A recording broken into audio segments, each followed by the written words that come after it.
Hi, I'm Casey Bell, and you're watching Writer to Writer Interviews. It's time for another Writer to Writer Interviews. E.S. Danon is joining me today, and I hope you join us today. Let's take a listen at this interview. Okay, so my first question that I ask all writers that come to the show is, were you always a writer or always writing?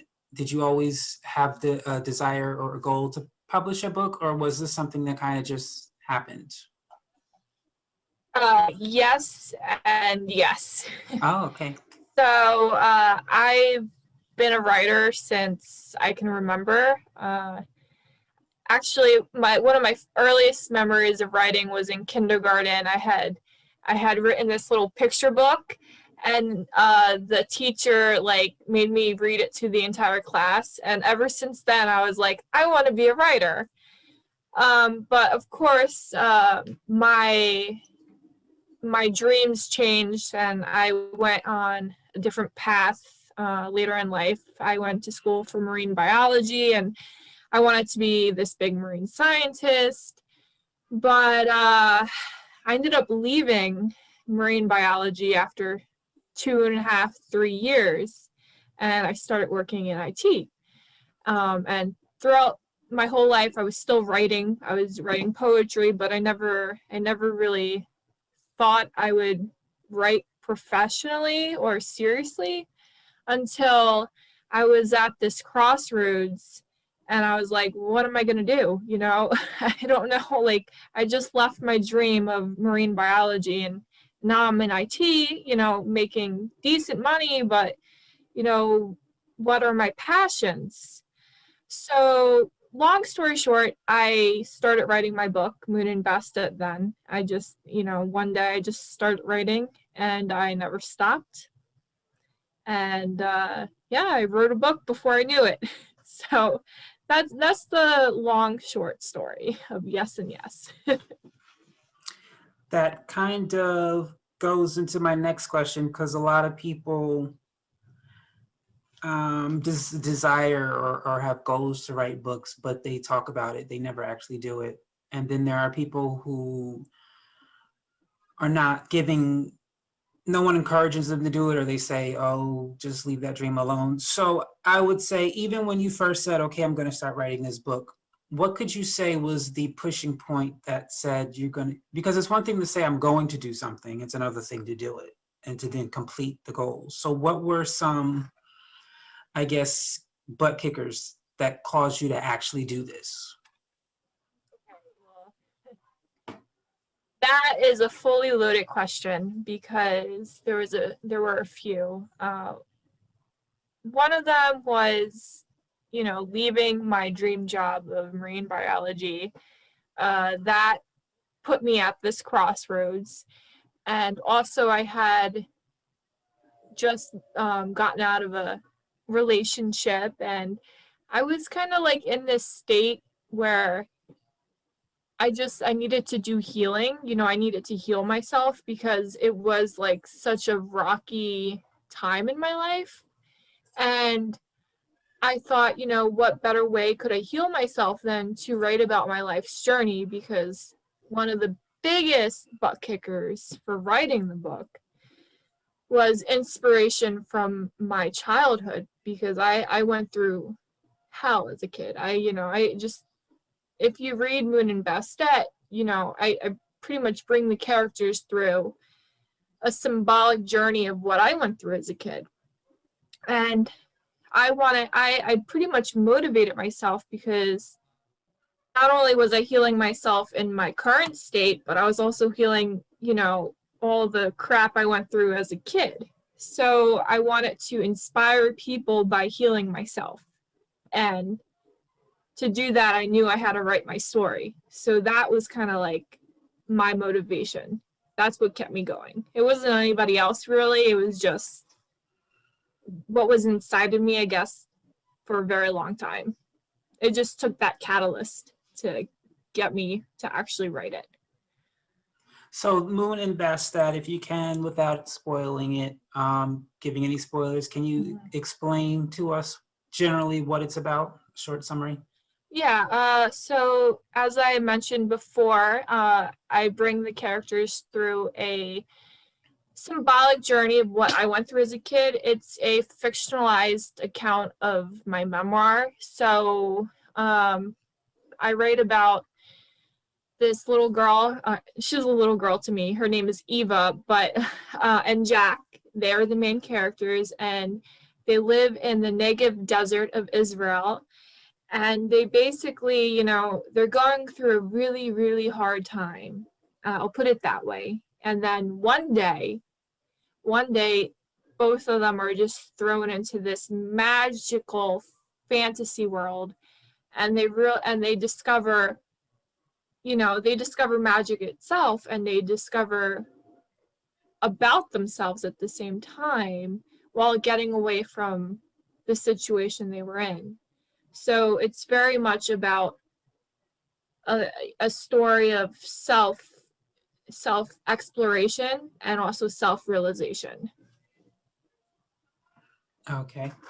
And what would you say would be the thing you want readers to get out of it as far as the message? There's a few things I'd like the readers to take away from it. Firstly, I want it to educate people on Judaism in general, because that's very important to me, and that was kind of one of the things I discovered about myself, because I'm half Sephardic, so I'm a half Spanish Jewish, and you know, I wanted to educate readers that, you know, there's religious Judaism and there's ethnic Judaism, and I wanted to also detail, you know, some of the issues that are happening within Judaism itself, especially in Israel. It's, you know, it's not only what we're hearing in the news, in the mainstream. There's also oppressions happening, like with Jewish people. I mean, for instance, Jewish women, they're being religiously oppressed in Israel. Like buses were segregated between up until 2014. But I'm pretty sure it's even until today that they're still segregated. So I use the book to to educate people on that, as well as I wanted to give a message of woman empowerment, because that's very important to me, especially, you know, as I said before, especially Jewish women, you know, and in Israel and all over the world. And I also wanted to give a message of finding yourself and loving yourself, as well as loving other people and each other's differences. And also, there was a strong message of mental health awareness, which is portrayed through Jack. So there's quite a number of different messages in the book, for sure. But those are the main three. Well, I know for a fact here in, well, I know all over America, Mm-hmm. certain Orthodox and Hasidic Jews communities still segregate, because one of the theaters I worked at is in a Orthodox Jewish community. And they would use, we have, like, they call it a gallery, a small room inside the actual theater that they would use for their meetings. And we would have to set up the room so that there was, like, I don't know what you want to call it, like a curtain, because the women sat on one side and the men sat on the other. And also we used to have this dance school do their dance recitals. And the only ones who were allowed to come see the show were the mothers, and then the daughters, and then sons 12 and under. But if you were a boy 13 and over, men weren't allowed to come see it, because they still have that segregation. And I I don't know why, because you don't find it anywhere in the Torah or the Bible or any of those scriptures. You don't see segregation, so I don't know where it originates, but they still do it to this day. And that's, and exactly, you're exactly right. And, I don't per se have an issue with or the Orthodox community doing it within themselves, but when it spreads across in like an entire land, like and it affects other people of other, denominations of Judaism, for example, or even people outside of Judaism, that's where I draw the line. I mean, exactly that. Imagine that, but forcing everybody to do it, Right. Orthodox or not, and that's what's happening in Israel, Oh, especially at the west. So the Western Wall in Jerusalem, it's one of the holiest sites in Judaism, and I mention it in Moon and Bastet. I bring the characters there because I feel so strongly that women should have the right to pray and sing freely at this holiest place in Judaism. And, we have female rabbis and cantors that can't even hold service because the Orthodox have such control over everything in Israel. And that's I'm okay with if that's your thing, fine. But when it comes to the whole state of Israel, or even I basically the whole state of Israel, that's where I draw the line. Like, no, that's not right. right. So So I hope things change for the yeah. better soon, because it's definitely 100% wrong. So kind of off the subject, if you can, I always have a hard time asking this question because I know it's different for everyone, but explain to us your journey in publishing, because today publishing has changed and there really is no school yet or college course to teach you how to publish a book. And so I always wonder, how do people, once the book is published, what did you do? How did you know what to do? So I had issues at first as well. I was a newbie, this was the first book I ever published, and I got lucky. I say I got lucky.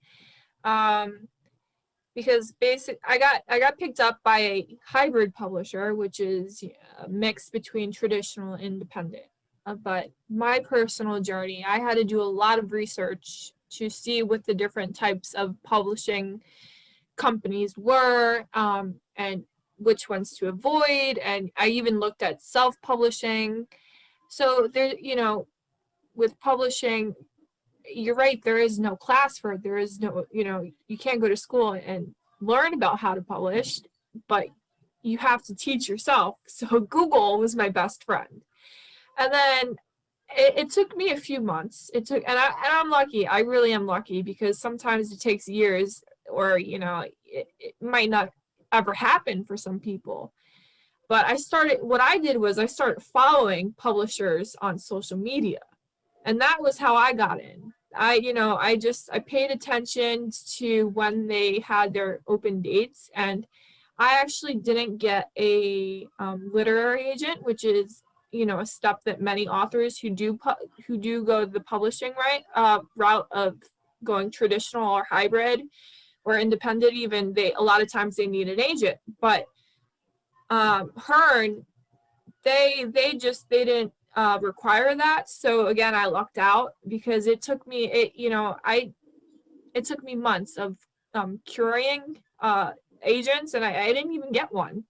So I just, Hearn, she read my stuff, she liked it, and I got lucky. Again, it was very lucky. So That's good. yeah. So my last question for you, if you could co-author a book with any author, whether they be dead or alive, who would it be and why? Oh wow, that's well, I have a few favorite ones, but my all-time favorite ever since I was like 13 is Edgar Allan Poe. I actually have a quote from his poem "A Dream Within a Dream" on like tattooed on my back. That's how like obsessed I am with him. So I would co-author a book with him. You know, even though he was mainly into short stories and poetry, but I don't care. I'd be like, hey Edgar, like Ed, you want to write a book? Let's go. I'll let you name the cat. The black cat or the crow, whatever, the raven, you can name it. Don't you dare go anywhere. We are just getting started. Filled with mystery, magic, and symbolism, Moon in Bastet is a story of resilience, survivorship, forgiveness, and women empowerment. Moon in Bastet.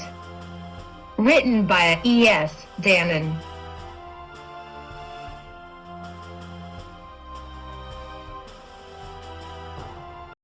We are back for more enticing interview. Let's continue. Let me ask you your questions then, because I saw a lot of cool books on here. So my first one would be, are you do you self-publish or do you have or do you like do a number of different things? Like, do you have a publisher for some works and then self-publish, or how do you do it? As of now, I'm 100% self-published. I started out, my church, this lady who came to my, well, she still goes to my church. She actually just recently won some office in November. I forget where, councilwoman. But this was back in 2006, I think. She invited a self-published author, Lalisa, I can't remember her last name, and she did a seminar on how to self-publish your books. And that was the very first time I actually knew that that existed. I never knew you could self-publish. So I obviously went, and I felt like this was the answer to my prayers, because when I started writing books, my first thought was, no one is ever gonna want to publish my stuff. So, and I did actually submit it to my stuff to a publishing company, and they said, basically, I don't remember word for word, but they said it's good, but you need work. And they sent me a flyer for classes that they teach, and I didn't have the money to pay for them, so I didn't do it. But so I said, well, then that means I'm never gonna get published. But so I went to this seminar, and I've been self-publishing ever since. I'm sure you, that was 2007. From 2007 to now, the self-publishing game has changed majorly. And so I've been on that route. I have been thinking about doing it as you did it, the in-between way. I don't want to do it the commercial way, because you just lose too much. You really, I mean, money, you lose too much control, you lose too much control of your schedule. Like, you're basically a servant of that publishing company, so I really don't want to go that route. But I have been thinking about one of my books doing it the in-between way at some point. I'm one of those people who, like, I don't want to try out the original way, because there's too many cons in my life for me. But I'm one of those people who, like, don't want to try something for a reason. I just want to try it just to see what it is for myself. So I do want to do it the way you did it, just even though I've heard a lot about it, I want to experience it for myself, just so I can experience it for myself. So one day I will go that route. I definitely agree about the traditional commercial publishing groups.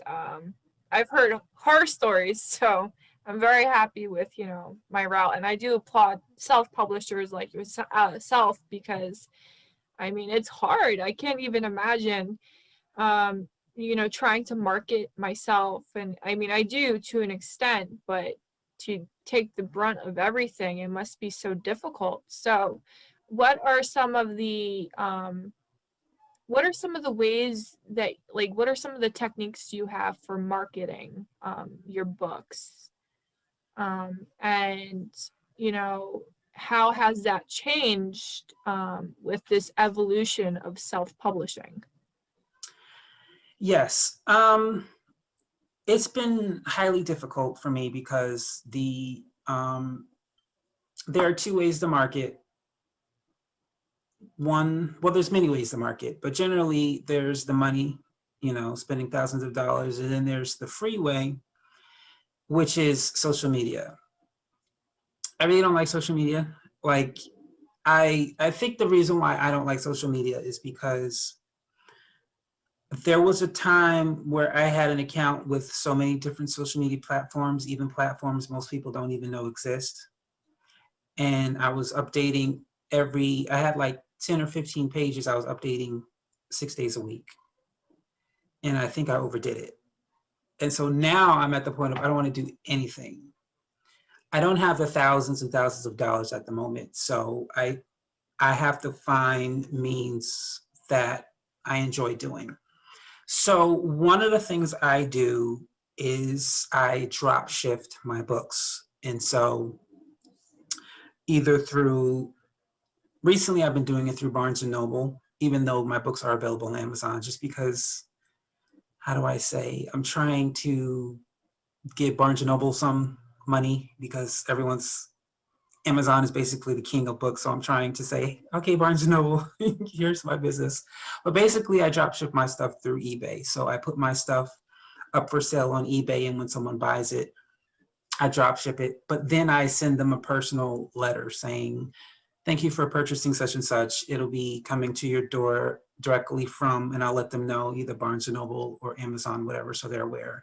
And then I tell them, if you like my stuff, go to my website and blah, blah, blah, blah, blah. And so that is one way. Obviously, you can't make money on that because when you self-publish, it's not a contract, but it is a contract. The terms and agreements say you can't buy your stuff and then upsell it. So I can't actually make money off my stuff. Once I buy it, I have to sell it for less. So it's not making money, but my goal is to gain readers. And so I'm doing this to gain readers, not make money. And so that's what I've been doing mostly to market. I do other things, like I still somewhat do social media, but the way I've taken classes on social media, the things they say you have to do in order for it to work, it's too much for me. I actually just saw, I did a webinar and they said you should be spending 2 to 3 hours a day on social media. And I didn't even know what's his face. Instagram had it, but Instagram shows you how much time you've been spending. And the most time I've spent on Instagram was 11 minutes. And that was too much for me. So I really don't want to go past that. So I do social media because I feel like I need to, even though I don't personally think it's really working. But the drop shipping thing is what has been working most for me. Yeah, I don't even know about that. I'm so removed from, that whole realm of things. But I mean, it sounds tough, but I think that's a smart, way of doing things to gain readers. I kind of wanted to follow up with before. So, why, when you gain readers, do you think that you will, or I mean, not saying that you don't have readers now, but when you gain more of an audience, do you think you will go escape or break out of self-publishing, or like what's your plan for the future? Because I mean, every author wants to make money, right? So like Right. how Well, like I said, the only thing, when I get the money, there is a company I'm thinking about using. Like I said, I want to see if they can sell more books than I've been selling. And I just want to see the experience. I want to feel the experience. I think the reason why I never did good in school is because I am an experienced person. Like even when I take webinars, I'm bored. Because if I'm not doing in that moment what they're telling me to do, I'm bored. Like I need to do it. And so I've heard, like you said, I've heard the horror story. Like I didn't even know the advance you had to pay back I'm like, what? When I first heard that, I'm like, I thought the advance was to keep you from going to another company. That's what I thought that was, to say, we're going to pay you to sign with us and to not you know, because sometimes people are offered 2 or 3 companies and they're not sure which one. So I just assumed the money was to say, come with us. I didn't know you had to pay it back. So that, and then like I said, you know, they basically have control over everything. You really don't get to do anything. So I know that's not a route I want to go, because I am very 100% stubborn, and I'm not one to compromise or negotiate. Because usually when I write, I'm not writing, I have a purpose for everything I do when I write. So if I write something, it's because I'm trying to make a point. And if you tell me you need me to change that, I'm going to have a problem with it, you know? So I know that's not a route I want to go. But I've heard a lot of people talk about the in-between route. And for me, I don't want to hear about it. I want to experience it. So I know one day that is a route I'm going to take, not because of anything other than I want to experience it for myself. Kudos. I think that's, really a cool way of looking at things, the experience of it. The experience, yeah, cool way of, looking at it. So, my next question, actually, I want to focus more on your actual work. So, I saw that you write a lot of different genres. You have children's books. I even saw like a word find in there. I guess what are some of your inspirations, and how does that play in having all of these different works and different genres? Because I think that's really cool that you're able to write, in such a wide range of areas, but what are the inspirations behind that? That is definitely a difficult question, only because the very first book I published was fiction. And at the time I had another book I was working on. And in that moment in time, those were the only 2 books I thought I would ever publish. I never intended on publishing anything after that. But when it comes to my fiction, I will see something.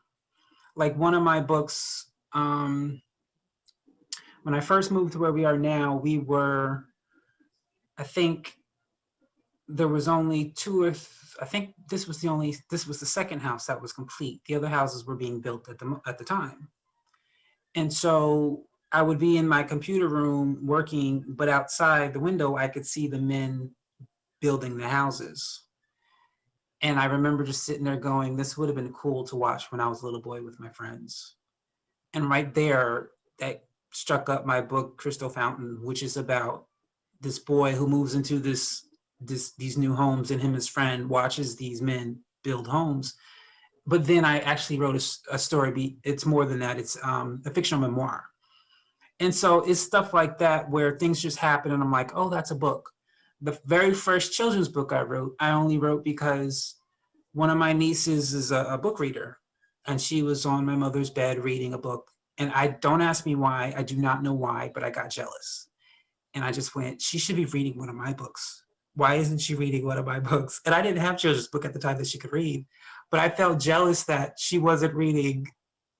And I don't know why. So I said, I gotta write a children's book so she could read one of my books and not someone else's who I don't know. And then the word search books, the first word search book, I just remember looking at a word search saying, I can do this. This looks easy. And I went, I think I'm gonna make a word search book. And it was easy, but it was annoying and time consuming and frustrating, and I didn't really care for it. And I said, I'm never gonna do it again. And I only did it 3 more times to prove to myself that I could do it, that I could discipline myself to do it. It wasn't even something I wanted to do. I just wanted to prove to myself that I can discipline myself to do something I don't want to do. And so most of my books, there is a story behind it, but none of them, like I said, I only planned to have 2 books written and published during that first book, and none of the other books were planned. It just, things were happening and I would go, oh, that's a book idea. And then I would put the book in action. And I never stopped and said, oh, wait, I can't do that book, because the first book I wrote was teen fiction. So I never stopped and said, oh, wait, I can only do teen fiction now because that's my first book. You know, it never. And then when I did my first nonfiction book, I didn't go, oh, wait, I only do teen fiction, so I can't do it. It never really dawned on me that I can't do anything else because my first book was teen fiction. I just, when something came up, I went, I'm going to do that. And that's why I'm now in so many genres, because I never told myself I couldn't do it. This question doesn't count, but what's your star sign? Because January 30th. So you're an Aquarius? I guess so. I don't follow. I'm not too sure, but yeah. Because you're all over the place. You're like, I'm going to prove myself, you know, that I can just do this. And then I'm okay. Like, it sounds like you should read up on your zodiac because I'm sure that it makes sense that you're it's like. But, okay, so my last question, I wanted to talk about actually, you know, you as a whole, as a person, because you had mentioned that you also do art. I mean, some of your art's behind you and the graphic design, and you're a writer, and then you work in theater. So what is like the method behind the madness? You know, what makes you like this creative person? What drives you? What drives me? Good question. I think I mean, I could be 100% crazy and wrong, but I personally believe that everything that was here when I was born was created specifically for me so that I could do what I needed to do. I remember I was at church and we had like the special meeting, and the person who was teaching was asking everybody, what do you do?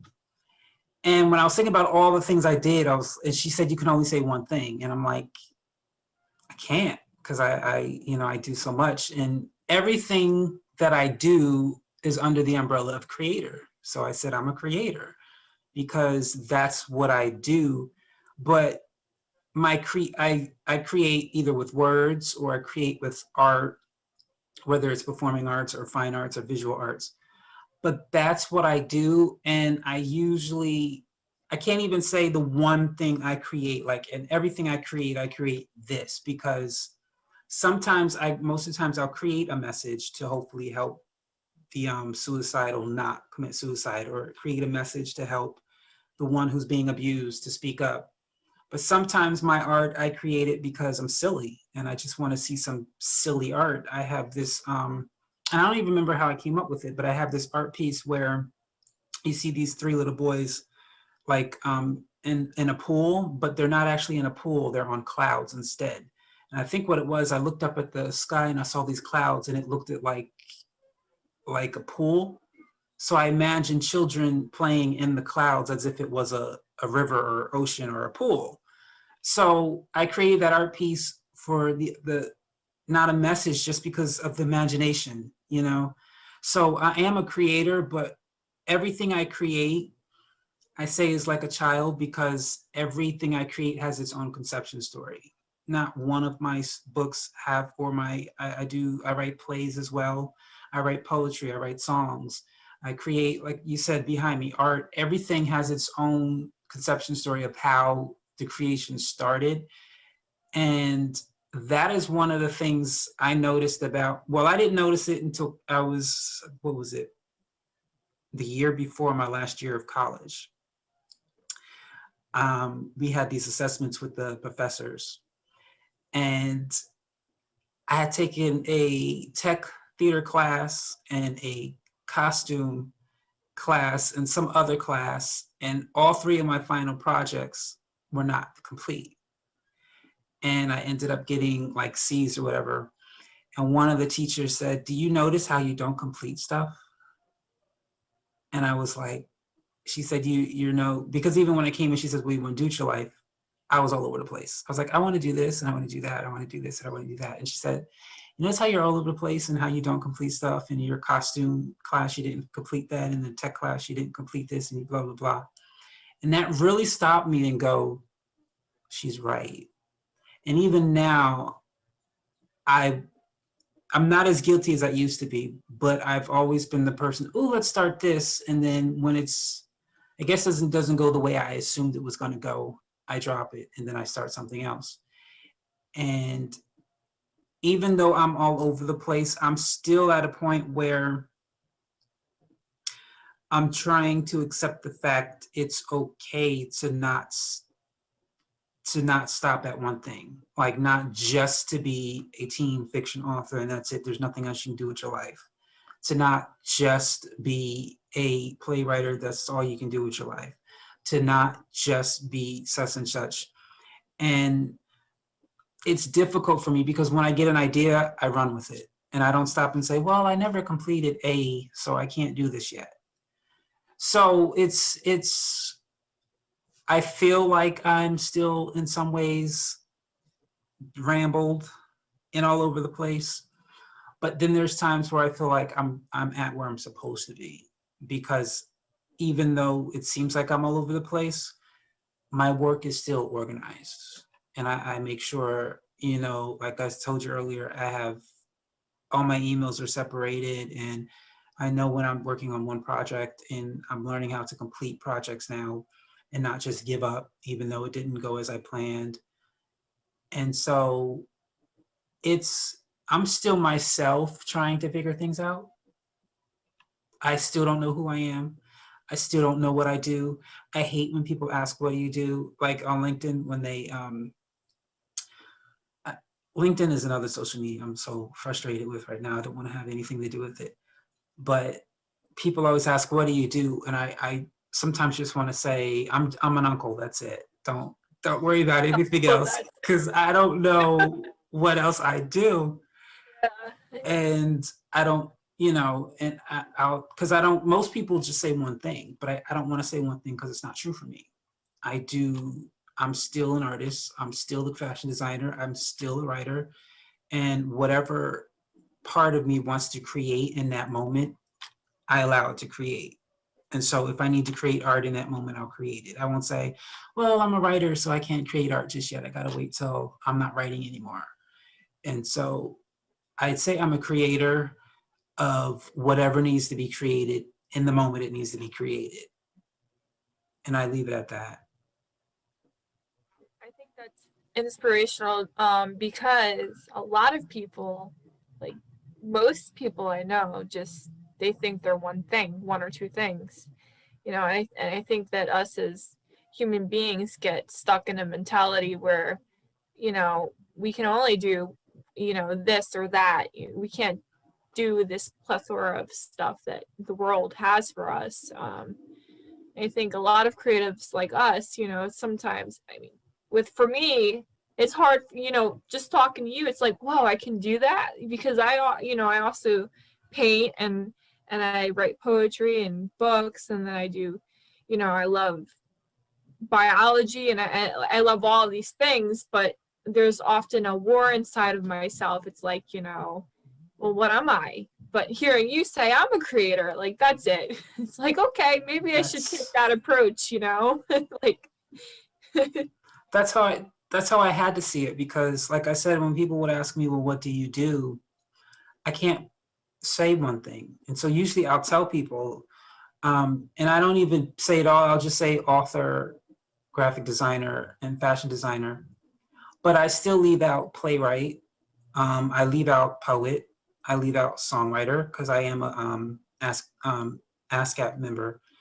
And I have published music songs. But I leave that out because I feel like it's too much. But because I already know when people ask me, what do you do? They're not asking because they want to know. They're asking because they're about to tell me what they do and how, yeah. what they can do for me. What they can do for you. Yeah. So I don't really give them all, because I know they're not asking because they want to know. They're just asking to start up a conversation so that they can try to get me to do their, because it's always people who do the digital coin trading stuff. So I know they're just asking to strike up a conversation, but I still feel wrong not telling them everything, because I don't do one thing. I've never in my life, even as a child, remember my first dream book that I made.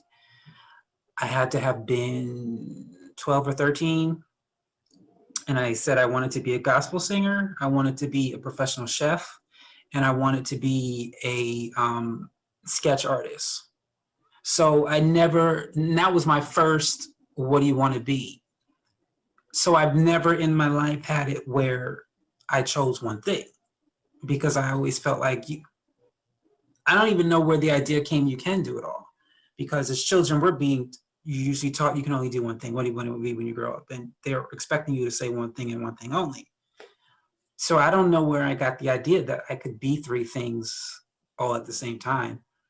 But because I enjoy creating, I never limited myself. And I don't know why. I just never did. And so I just do it. You're very blessed to have that mindset, you know. It kind of actually reminds me of when I was in college. I remember telling my friend I wanted to do like 3 different things with my degree, and he was like, "What?" Like, it's like, yeah, I want to, you know, save sharks and I want to be a doctor at the same time. Like, no big deal. Like, you know, work on the ocean and then work in the hospital. Like, but, you know, it just like that. And then obviously, like, it changed again. And I still, you know, I still want to do everything. But, yeah, I can see exactly where you're coming from with that. So. But are you still into marine biology? Yeah, I am. I mean, you could yeah. definitely write books on it, a book series. You can definitely go to, well, I don't know what you're allowed to do during the pandemic, but you can, if you're allowed to go to a beach or something and paint it. You know, I mean, there's so much you can do with, like I said, college basically tells you this, there's only one thing you can do, and that's get a job and hate your job, complain about Monday, Tuesday, Wednesday, or hump day and Friday Eve. I mean, Wednesday and Thursday don't even exist anymore in America. And it's like, that's not true though, because we know that they always talk about Thomas Edison making a light bulb, but they never talk about the fact that he has over 100 owns 100 different patents in 3 different countries. And so if he can do more than just be a light bulb maker, so we can all do that. But they never taught that in school. They just taught he did this one thing, and it kind of made us think that there's only one thing we can do, and that's it. And it's just, when you look at successful people, they're never doing one thing only. They're always doing multiple things. And so I think we just have to learn how to do what we know is in our heart to do, the way we know we need to do it. I couldn't agree more. And honestly, I think that, you know, a lot of times when people try to limit themselves, which we're seeing, especially in today's society, people get depressed, you know, anxious, because they're suppressing who they really are. But I think that, you know, us as a, you know, humanity is kind of evolving past that point. I feel like a lot more creatives are like coming forward, you know, so it's definitely the time of the creatives. Yes. And that's what I call us. I just, you know, creators, creatives, you know, same thing for me. I mean, I think that you could be a lawyer and be creative in some aspect. I think you can find creativity everywhere. And yeah, so.